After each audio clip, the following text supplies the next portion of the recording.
Welcome back to another episode of Scots and Socks. I'm Scott. He's Scott. Well, that way, isn't it? Really? Yeah, there you go. He's Scott.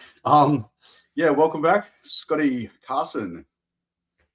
Thank you, mate. It's good to be back. And look, you know what I love the most about this, right, is the fact that I am so raw and technologically not savvy, and I've turned up. Look at how professional it all looks, and I go, "Oh, that feels different." Love it. Yes, it is indeed. So this week we're it's interesting, right? So this year, Anti-Poverty Week, in fact, spans 2 weeks, and that was partly related to the referendum, or not partly, I think it was almost totally related to the referendum. And so, usually by this time during Anti Poverty Week, we would have a lot of reports released from different charities about what they've seen out there, what they're seeing in terms of vulnerability from a homelessness point of view, any domestic violence point of view, any of these types of social issues. At the moment, from what I can tell, a lot of those reports have been embargoed, but they'll be released next week. I want to give a big shout out to Tony Wren from Anti Poverty Week, who works herself inside out to bring Australia's attention to the vulnerabilities that happen in this country. And today, specifically, we're going to talk about people who are living below the poverty line, and even more specifically, talk about children living below the poverty line in Australia. And it might disturb you to, the 2019-2020 statistics were that 1 in 6 Australian children were living below the poverty line. So, that was 2019-20. I would expect with inflation, be it real or artificial out there in the market, there's plenty of that. I can see input costs going up by 10 to 15%, but somehow the price has doubled. You may have noticed.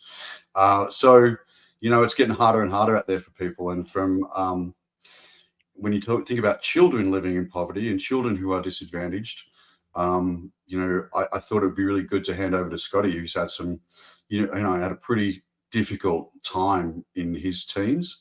By the way, the 1 in 6 Australian children is 0 to 14.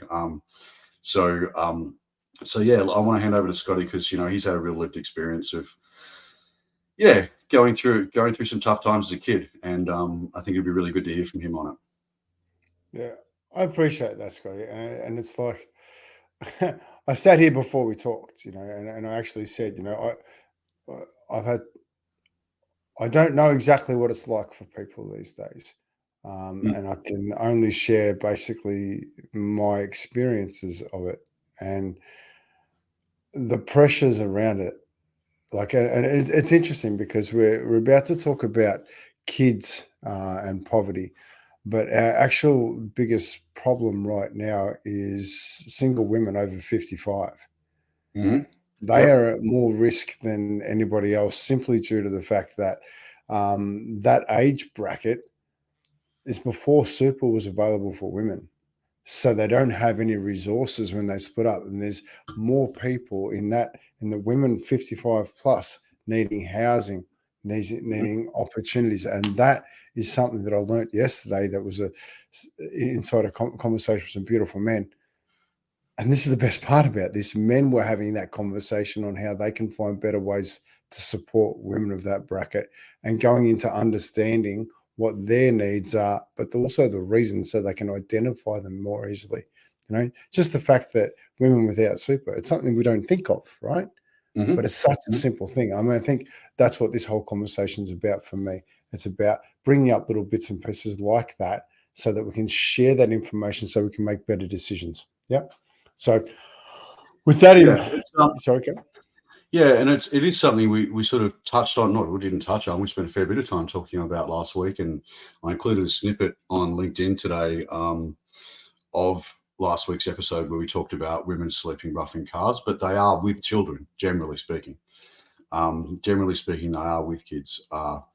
Is that fair to say, or am I sort of oversimplifying there? No, oversimplifying that because there's a lot of like the older women are sleeping in cars on their own because they're safe, it's locked, right?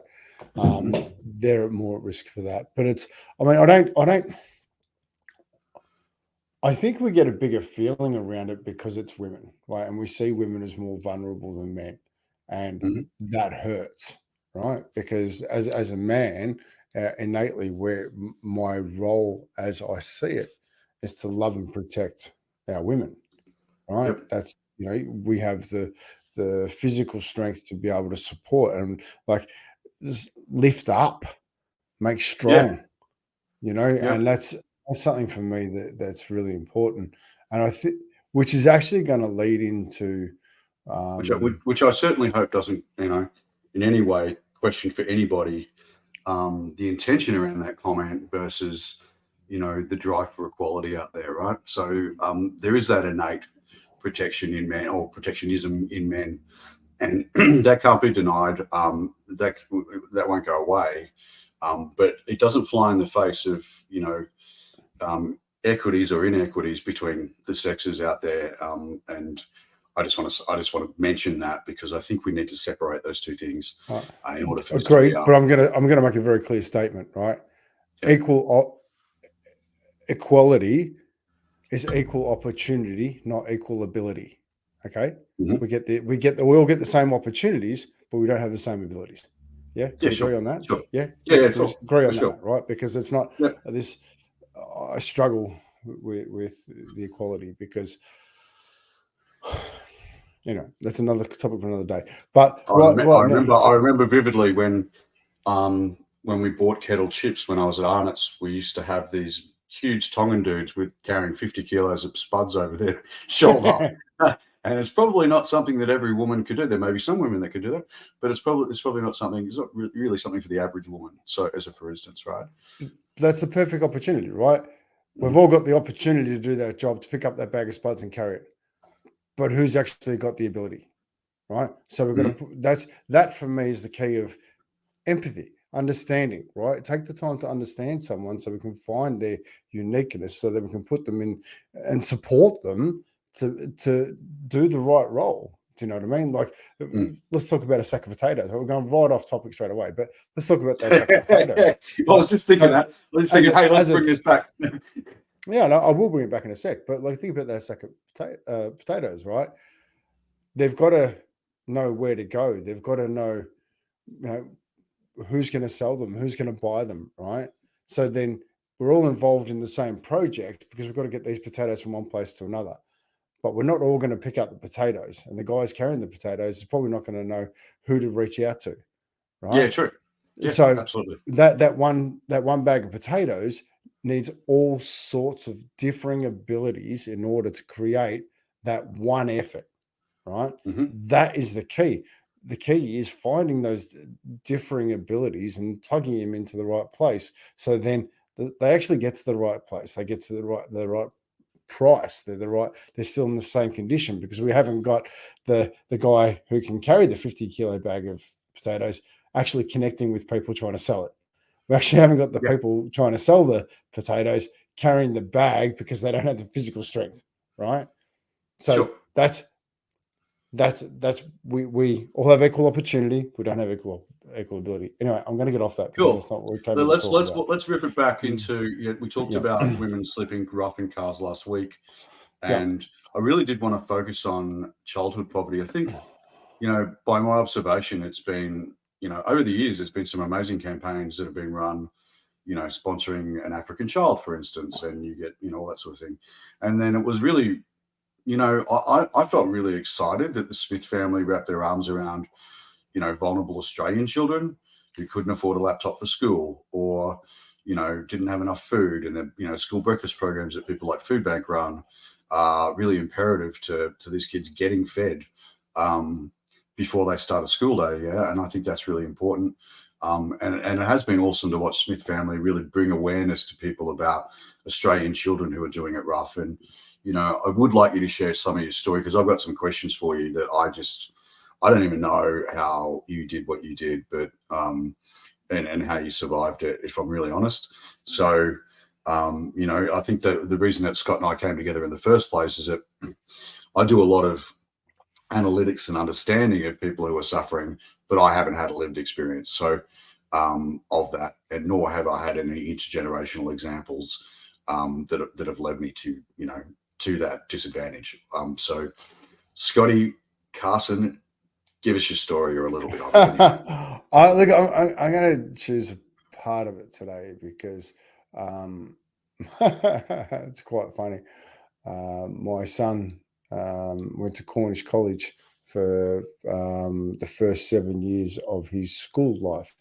Before that, he was at Montessori, which was an amazing opportunity for him, and he thrived in that community, right? Because we matched him to where we're at. Not so much at Cornish, but the reason why I'm bringing that up is I'm not somebody who chases a lot of money. I choose to be a father first and foremost, and I live pretty much within my means, right? So one day, Oscar came home from school, and my mum was over, and we're having a conversation, and Oscar doesn't have all of the PlayStations and the Xboxes and things like that. Or focus on spending the money on putting him in front of the right people. Now, what happened was he went to school and the kids have got a new Xbox in there, talking about all that. He's come home and he's asked me the question, "Hey, Dad, are we poor?" I'm like, "Why is that, buddy?" He goes, "Well, it was actually he goes, actually, it was his iPad. He had one iPad from prep all the way to grade 6. Yeah, right. Yeah. And a lot of the other kids have had all theirs updated. Yeah. Right? And he's like, Dad, like it's old and it doesn't work. And, so are we poor that we can't afford a new one? Mm-hmm. I said, listen, I really appreciate that. I said, but we need to understand the values around that, because for me, it works. It does its job. It may not be the flashiest and might have little things that you need to work through, and it may not look the best. But I value spending our money on other things. I said, look at your coaching and all these bits and pieces. So, okay. I said, but I do want to tell you that I'm really proud of you for respecting it enough to actually get from prep to grade 6. I think that's absolutely extraordinary. I think it's yeah, guys, sorry. No. Well, my mum was sitting there listening to this conversation, mm-hmm. and she started laughing. I said, what's that for? She goes, Oscar, do you know what poor is? He goes, oh, I think we might be. He goes, oh, she goes, when your dad was a kid, I used to freeze the bread because that's all we had to eat. And I used to have to try and stop him from eating it so we could have it for meals. Yep. He goes, what? She goes, we didn't have any money and we just were surviving. So your dad used to eat frozen bread because he was so hungry. His jaw dropped. Right? I said, how's that feel, mate? He goes, oh, I don't know. And it was such a beautiful moment, beautiful moment, right? How's that a beautiful moment? Because that was the day that he appreciated more of what he's got. Now, I'm going to give you some context around the situation, right? Because could I just add something in there before you do? Yeah. Like, I think it's really important to understand that for children, the rule of comparison is always there, right? So my child goes to school in high school, or my child, oh God, well, I'm going to have to call her a daughter or soon a woman. She goes to school at Beaumaris, and there's not a lot of suffering in Beaumaris. It might be that your Range Rover is 18 months old, who knows? But she came when she was 12, and I think it was, and I had to negotiate with her. She wanted a new iPhone, and she needed one. She did need one, and her mother and I have been separated for nearly 10 years, so I want her to have one. There was this big debacle that I was only going to buy her an iPhone 12, and all the other kids at school were getting an iPhone 13. And I was like, wow, really? And we've got issues in you got kids in this area whose parents are buying them Tesla 3s as their first car. But going back to the point about comparison, right? It doesn't matter, where you are. That's always going to happen. So imagine I can only imagine being a disadvantaged kid whose family can't afford a laptop that the school has made fundamental and necessary in the program, and how that kid feels about that, or how they feel about the fact that they have to go to a school breakfast program, and that maybe other kids would find out that that's where they're getting fed, and then maybe there's shame in that or whatever. But anyway, I'll back to you, Scotty. There's so much coming up for me in this conversation as you're speaking, right? Firstly, it doesn't matter where you are in society, there is problems. Socio-demographic does not determine how things work out. Like Mhm. heroin is probably bigger problem in Toorak than it is in Frankston, right? It's just that they have the money to be able to put their kids into the programs. Okay, Yep. that's the difference. Okay, so if we look at that and we look at what empathy is about, right? We look at the haves, nots. I think it comes down to how we sell that and how we appreciate that. Like I sat with my son and we got to share my experience, and some people think it's really hard. Like if you've come from, and I hate even saying this, the world of privilege is not necessarily a privilege. It's just there's been different opportunities. Well, You it's look at definitely my not life. necessarily a pathway to happiness, right? Don't know. I'm wearing a smile, and I Yeah. can tell you right now, most people would not want to live my life, Yeah. right? Yep. And yet I wear a smile up front. Like I'm so grateful for everything I've had to process in my life in order to get to where I am today, and I make a Hmm. difference with a pair of socks, right? So Hmm. I think the opportunity is understanding the value of things, right? And it's difficult because this whole conversation around poverty and how we do things better. I'm going to share a story, and I'm going to share part of my story, and it's going to be pretty interesting, okay? Because, and I'll show you how it ties in. When my parents were together, okay, there was unhealed emotional situations that created pain. Mm. Okay. My parents split up, leaving my mother to fend for herself with 3 kids. Hmm. Okay. Single woman trying to have 3 kids. She got a job at the Commonwealth Bank. She bought a house. She was working 12, 14 hours a day. She didn't have the opportunity of time because she had to get money just to try and put food on the table, which was quite often just fish fingers and frozen bread.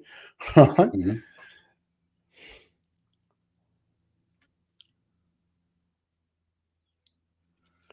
The problem that we have is that we don't have safe places of support for people to work through those emotional situations, right? And why I'm even bringing that up right now, right, is because I'm about to do a presentation on Monday night, Hmm. baseball club, to a Yep.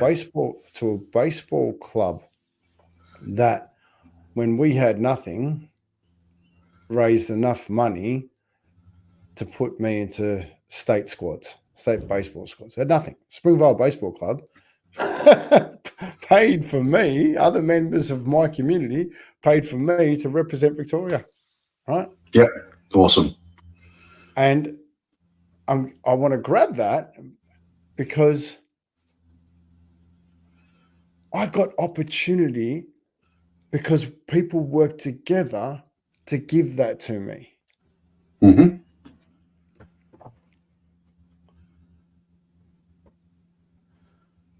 My thought pattern right now is what can you do in your community to give a kid like me that had nothing an opportunity to become the man who I've become today? Mhm.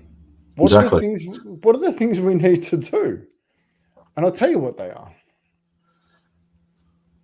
Support somebody with a valued, a valued proposition into our community to create the safe places for people to process their emotional pain, so it stops going into the people that surround them.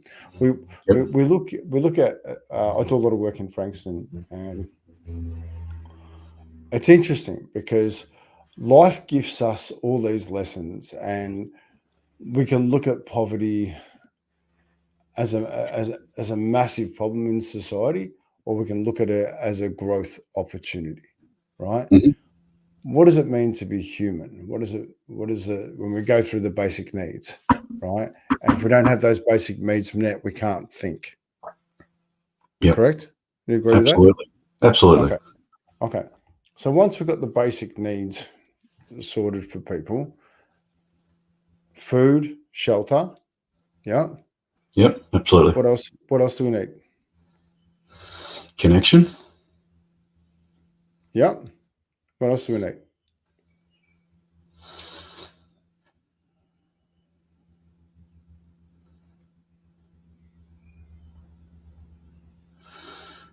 Are we doing Maslow's hierarchy here, or are we just being No, I'm just more talking about spontaneous it. than that? It's just you and me. It's just you and me. We're Yeah. talking. What What are the basic? else? What are the What basic else do we needs? need? We need support. We need people who, and No, no. yeah, That's an added bonus. What do we need to survive? definitely food and shelter, but definitely this is one of these. This you're playing like my mentor plays. Like you're being a Mr. Miyagi here. 100%, right? Yeah. Because that's the foundations of what we need. Mhm. Right? Anything above that is a bonus. Sure. Right? It really is. But Food and once you don't shelter. have that, you can get caught in your tracks. I mean, I know I've had for the vast majority of my career, I've been, had my own business. And when you have cash flow, let's call them divots, or where you literally are running dry because a client hasn't paid an invoice or something like that, I tend to lose not just now, I mean, over the last few decades, when I've been in that space, a tight cash flow space as a business owner, I lose my creativity. I lose my ability to think straight. I lose my ability to think beyond today, and start thinking about the future. So, and I think that plays out for individuals in everyday life, right? You don't look Why? for opportunities when you haven't got your basics covered. Yeah, 100%. Right? But why? Well, so what? Why? So why is it, Scotty, that I have less pressure around financial situations? Why does it that it's easier for me to turn up when money I don't have lots of it? Why? What? How can I do that? You don't spend much of it. Like me, like like for me today in my business, I've got contractors coming out of my wazoo. I've got project work coming in, and when there are passages of time where invoices haven't been paid, I get stressed. But I also set myself up for a lifestyle that is expensive, Okay. and What do you that's need of that's a that contributing lifestyle? factor. What do you I actually don't need of know. that lifestyle? Right? Like, Because we put so much pressure on ourselves, right? Put so mhm, much pressure on obtaining things, things. growing, Yep. growing, growing. What are we actually growing? Yeah. You know, Exactly. I'm gonna. we live in this abundant society, right? And I think it's absolutely fantastic. This abundant society that has created things that were just like are extraordinary, Mm, mm. but we're still empty. We've still Yeah. got Look, I've people. got it. We It's still funny you have say that. people without the basic needs of food and shelter. Yeah, and I look at my garage, and think about the fact that my daughter's now 14, and I'm not a bit of a hoarder, but I'm certainly sentimental.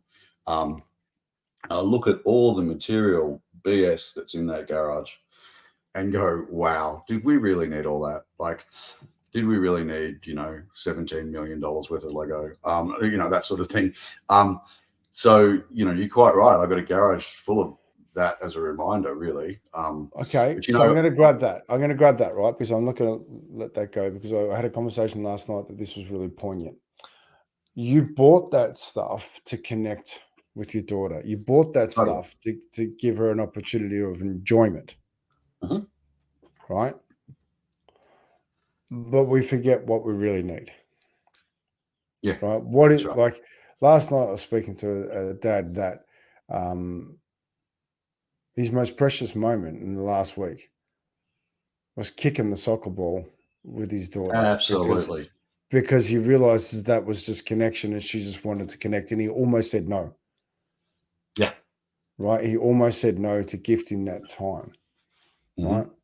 right? So what's important, Yeah, it's and time, it's quality, right? It's, uh, I mean, and interestingly, even from a toy perspective, when I think about, as a comparison, all that Lego, the game that Maddie liked to play the most was probably the cheapest, which is Connect Four. I'm not saying it's hereditary, but she seems to be a little strategist because she's kicked my butt a few times, quite a few times. yeah, Do not play my daughter in Connect Four. I'll just tell you that as a warning. I'll have a crack. I'll definitely do. But here's the thing, Scotty, right? Like, hardship creates extraordinary growth, Mhm. right? When we get the opportunity to process it. Yeah, and We're, when we get the opportunities that we can fathom too, I think you gave an example, and maybe forgive us or forgive me if we've spoken about this before, but you spoke about a guy who you got into employment and he was mentally not ready to take it on. He wasn't at that point. It was too big a leap for him. It was too big and it'd be the same thing if you, and they say that about people who win the lottery, right? That, 9 times out of 10, they end up blowing it because they don't know what to do with all this abundance. Um, so, and I think you have to meet people where they are to not only meet their needs, but take them on a journey of progress that they're ready for, and get them ready for that every step of the way. Would that be fair? yeah, and and it's interesting, right? Because like this Spider-Man quote, right? With great power comes great responsibility. Mhm. But the reality is that is the truth. Mm. You know, he who wields the axe can choose where to swing it. So Yes. I think we need to look at who's holding the axe, Mm. right? Because I'm a little bit different. I don't feel sorry for anybody that is got difficult circumstances. I'm really grateful that they're going to get the opportunity to grow, right? Yeah. A kid doesn't have a computer. That's not the end of the world, right? What Well, it's not, in right? Australian high schools right now, public or private, it's a minimum requirement, right? So So if that's the case, who's it up to supply that?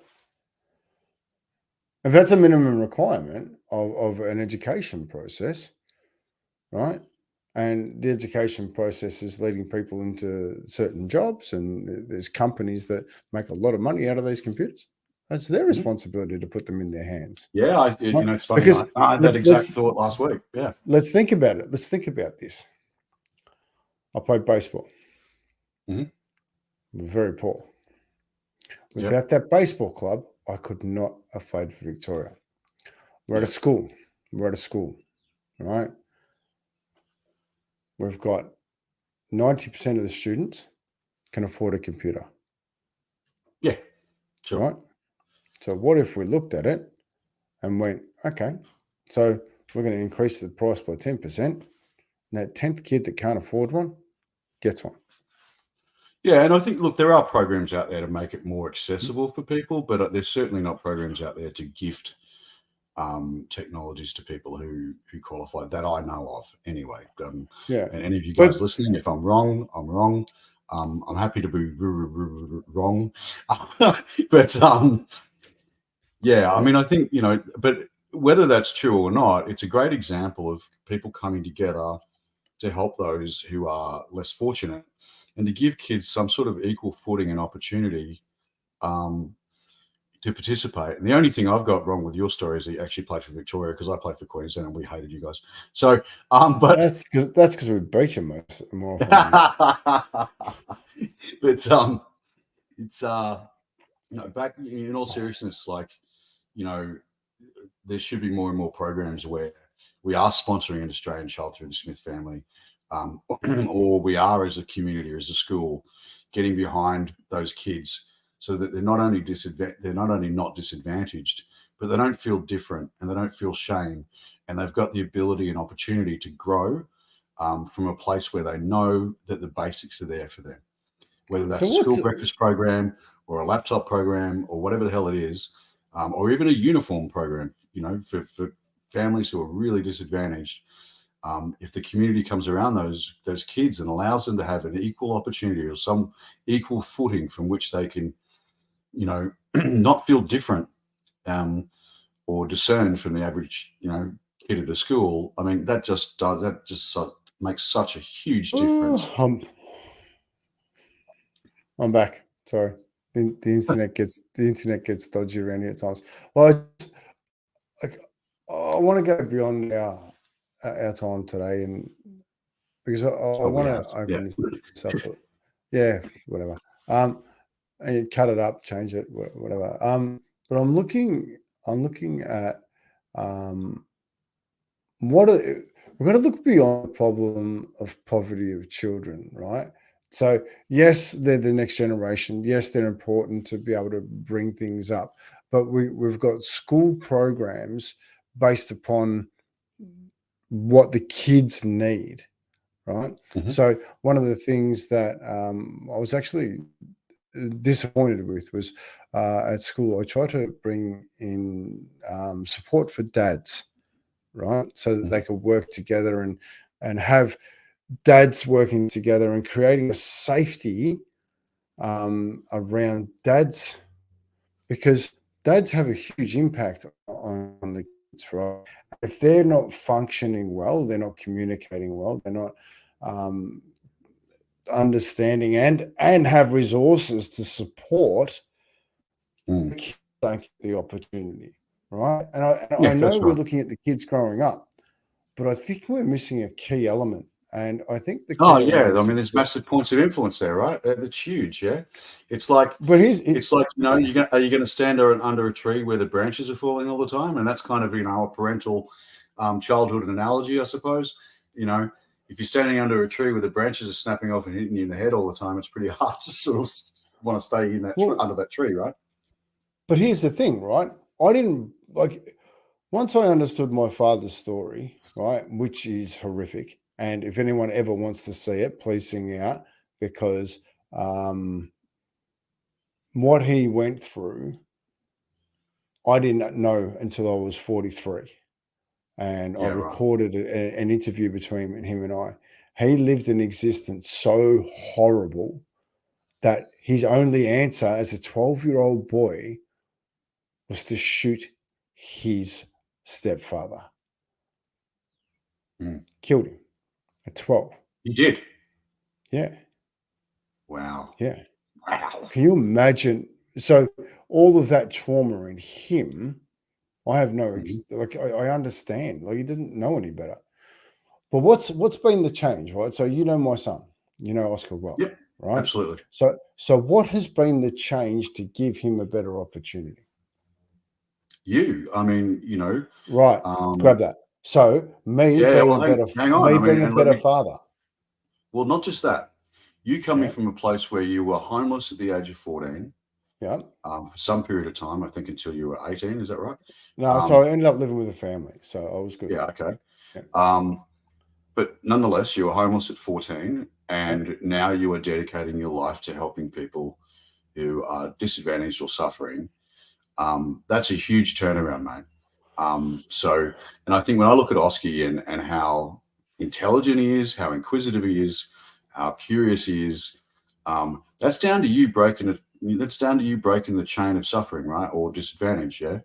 Correct. You're breaking that intergenerational pass through that honestly naturally occurs for most of us, whether we're entitled or we're disadvantaged. It generally gets handed down the chain, and I know for me, there's some elements of my family that, and my family's history that I've been working hard and very aware of my job to sort of break the cycle of some of that. And they're different things. They're things like self-doubt and they're things like insecurity, fear, anxiety, those kinds of things. They're not things like you know um, intense trauma, but nonetheless, I want to break some of those belief systems for my kid. I've got so much to say about that, but I'm not going to. because you and I Can you have give been me on something short and sharp? well, you and I have been on a journey, right? And that journey has taken persistence. Mhm. It's taken presence, Yep, right? Genuine love and care. definitely, Okay. So definitely.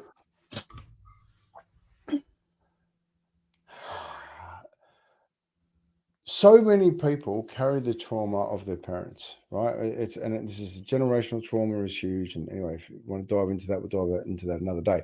However, if we don't support fathers to be better fathers and have programs in place and places for them to be that, then it doesn't matter what we give kids. It doesn't matter how we support Yeah, them yeah, I understand through what you're saying. externals because their foundations aren't strong. Yeah, well, the same with, and I want to say, just so we don't come across as being lopsided. It's about helping mothers be mothers too. And under the pressures that many of them are under, particularly single mothers. So But how do they become single mothers? Right. So I love the fact that we look at we see the pain, right? But we're not looking at the responsibility of the pain. How did they become single mothers? What are the things that were put in place that happened? Where did we fail with our abundant lifestyle that is now a pressure situation? Like keep in mind, I well, get off this. you'd have to generalize, Scott, to come up with an answer like that, right? But most certainly, there's this. Most certainly, there is this that men, over particularly our generation, if I can include you in that because you're younger than me, Yeah. we've lost our way, right? And in losing our way, we've taken on professional martyrdom, and a lot of the time there's this seething anger underneath men that sits silently, and then one day, bang, it's all over, right? And that's a very common story. So that's what you're talking about, breaking the chain of, and I totally agree with that. But I do not want to come up with some generality that says that single women become single women because men aren't doing their job, right? Because that's certainly No, true. there's no statement around that. I think we need to take responsibility individually for that, right? But Yeah, it's even a problem isn't the problem. It's how we respond to the yeah, problem yeah, it's either one of the causes the problem. pain, Yep, the lesson, or the opportunity, right? If we're yep, sitting in pain, we need to understand it. We need to take the courageous effort and actually go, what do I need to own here? What is this pain? Understand it, and then take the very brave opportunity of finding the lessons, and then we can do something different, right? But mhm, I really would like to encourage uh, more depth. Now, I'm sitting in thought here because it's something that I think men are doing an amazing job, right? I I think men are doing an amazing job of growing right now. COVID's given us the opportunity to sort of see what is more important. So many men were spending time with their kids. It was just yeah, wonderful. true, And true. so many men are lost now because they've gone back to work and they've had this opportunity and oh, that hurts. Mhm. And even women. But it comes down to what's important. Everything Yeah, comes down to what's important. absolutely. Like Hey, how do you want to wrap mm. this one up? Because we've gone over time, and What do you like? What are your final thoughts, my friend? And then I will. I'll finish it off.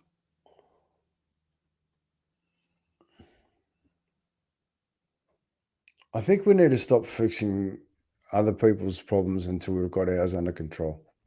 Yeah, true. Right? Across the Yeah, you got board, it. Yep. like it comes back to, you know, doing good everywhere else and not But doing for good ourselves. for ourselves and our immediate community.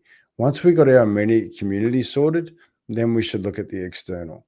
You know, like Yeah, exactly. I'm going to share this and do what you like with it. I was a big part of the Campfire Project, and I really loved my time with the Victorian Brotherhood, which is a suicide awareness group. Did a Raise a Pen campaign, you know, in 2020. I kept hundreds of men here, right? And I'll never forget the day that I just finished all night working and keeping two guys here, right? And I've walked down, I just had to decompress all that because it was pretty full on. So I walked down to the beach, and there I was, a young local footballer had just committed suicide. Right? Yeah, right. Here I am looking after everybody else, has no direct impact on my community. And I walk down the street and it has a huge impact on my community. Yeah. That was the day that I decided that I need to do more in my immediate community. Too often we're looking for this big, broad, big picture when we forget our own backyards. My encouragement here is do what the Smith family's doing. You know, let's look at our backyard. Let's sort that out properly first. When there's always going to be people with problems, right? There's always going to be people without answers. Our opportunity is to give them growth pathways so they can get through that problem. Absolutely. Right? Absolutely. Not only get through that problem, but get to a point of hope, right? Where there's something more, right? Yeah.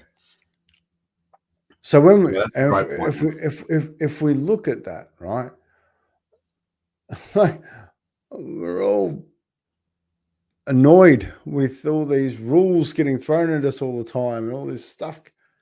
The reality is all of the rules that are put in place and laws are done for the 1% that don't do the right thing. Correct. Absolutely. Right. Great Jim Jeffries joke about that, by the way. So we're governed by the 1%. We can only run as fast as our slowest runner. And yeah, that's very true. Hey, listen, just to wrap up, I just want to encourage everybody who's listening to this. If you haven't been exposed to it before, get around Anti-Poverty Week. There are presentations and reports that'll be flying out. It runs from the 15th of October to the 27th of October. You can get more information at antipovertyweek.org.au. Again, shout out to Tony Wren, who and the whole notion of Anti-Poverty Week, which is to bring awareness to the broader nation around suffering that we have in this country. So anyway, thanks for joining us, and we look forward to talking to you hopefully next week. Sorry, Scotty, I was off in thought then about so much. How far off topic, or are we? I know what you're saying. I know what you're saying. How far off topic, or are we? If you think we're off topic, let us know. At least it's clear to everyone we don't rehearse these. Anyway, anyway, it's goodbye from me, and I'm Scott, and it's goodbye. Oh, I got to point that way. It's really counterintuitive. Yeah. Actually, yeah, it's backwards, isn't it? Yeah.